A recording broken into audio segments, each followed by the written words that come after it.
live look at the traffic flowing into San Francisco on this Friday evening. We were expecting to see the flow of commuters increase starting next year, but KPIX5's Max Darrow found out new at 6 o'clock the new Omicron variant has many San Francisco companies pushing back their return to office plans.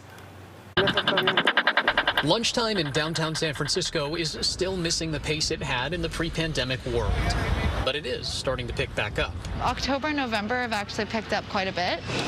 Lauren Nagy owns Local Roots, a fast casual breakfast and lunch spot tucked away in the financial district.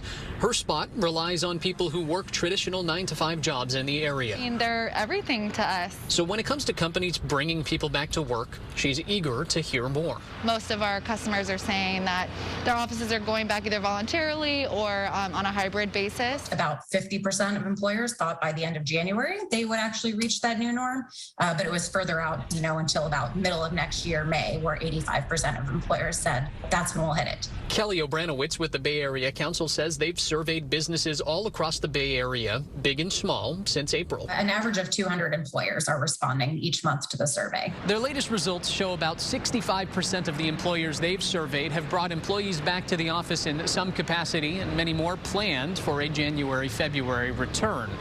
But the survey concluded just before we knew about the Omicron variant. And we're waiting to see now what possible changes employers might be making based on that information.